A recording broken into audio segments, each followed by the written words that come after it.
Comme vous le constatez dans les images, ça demande de moyens assez conséquents. Mais pour essayer de garder plus ou moins le passage sur ce tronçon à ce niveau ici, le gouverneur de province a instruit que malgré les maigres ressources de la province, qu'on puisse dessus et qu'on voie comment rétablir la circulation. Vous avez vu qu'un camion tout à l'heure là n'a pas su passer, est allé dans l'intérieur des maisons pour se fendre un passage. Oui. Donc nous avons à notre niveau reçu ces instructions-là. C'est comme ça qu'avec l'office de route, nous voyons comment mettre quelques ressources à leur disposition pour qu'ils commencent ces travaux dans un délai bref. Donc je dirais dans les 48 heures, maximum 3 jours, ils peuvent commencer les travaux. Pas pour les terminer, parce que ça demande de gros moyens, faciliter le passage. Mais pour essayer tant soit peu de faciliter le passage. Ouais. Par rapport à la Mbujimayi Munkamba, ça s'inscrivait dans ma visite d'itinérance. Mais aussi, il y a eu beaucoup d'alertes lancées par les opérateurs et les usagers de la route, les opérateurs économiques et les usagers de la route qui se plaignaient de l'état de délabrement très avancé de la route. Alors nous l'avons effectué, vous avez pris beaucoup d'images. Les images parlent par elles-mêmes. Je ne sais pas s'il est nécessaire qu'il faille vraiment les commenter. Mais je voudrais quand même donner une petite précision, quelques éclaircissements. On a tous constaté que la route est dans un état très catastrophique. Les quelques éclaircissements qu'il y a, c'est que ce tronçon de route de la RN1 entre Mbujimayi et Munkamba, un peu juste en Mbujimayi, était sous un montage financier du FPI avec un contractant égyptien. Et c'est là depuis février 2021. On est au 26e mois sur les 33 qui étaient inscrits dans leur contrat.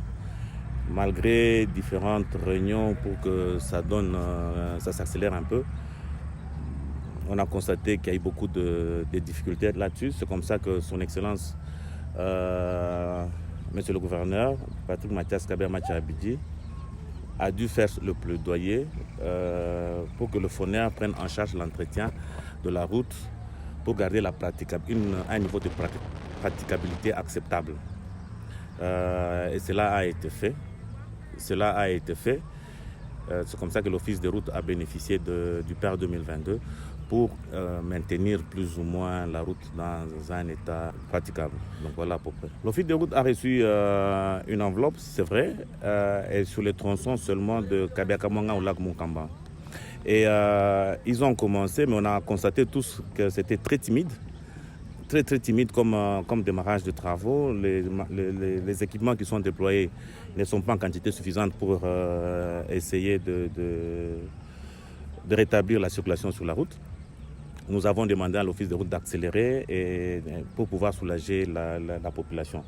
Mais dans l'ensemble de la route, de manière définitive, cet tâtonnement de tout le montage financier qui a été fait, vous voyez vous-même ce qui se passe.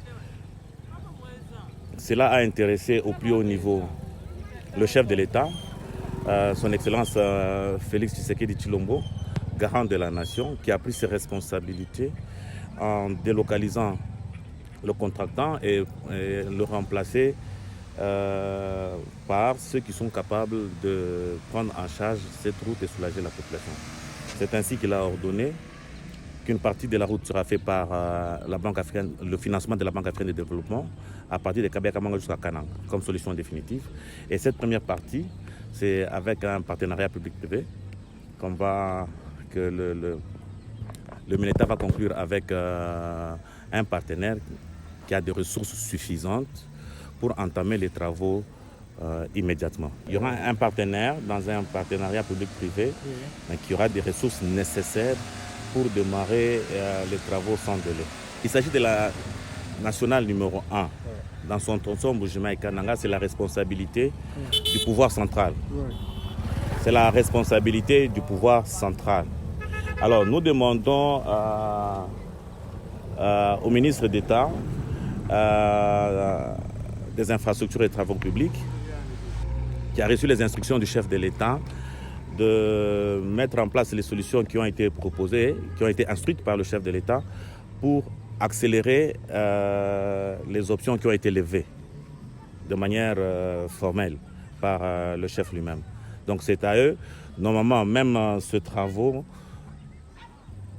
pour qu'il soit fait de manière très convenable, ça demande beaucoup de ressources. Nous, ce que la province va faire sous l'instruction du gouverneur, c'est essayer tant soit peu de garder le passage. Pour le reste, nous faisons le plaidoyer, nous appelons le pouvoir central, en l'occurrence le ministre des Infrastructures et Travaux publics, le ministre d'État, pour qu'il essaye d'attirer beaucoup plus d'attention sur ce tronçon parce que la situation devient très difficile. Les images que vous avez prises sont très éloquentes et la population a beaucoup souffert. Vous avez vu des camions qui sont tombés, on a vu des camions qui sont embourbés. Approvisionner Mbuji-Mayi devient un casse-tête et ça alourdit le coût de vie à Mbuji-Mayi.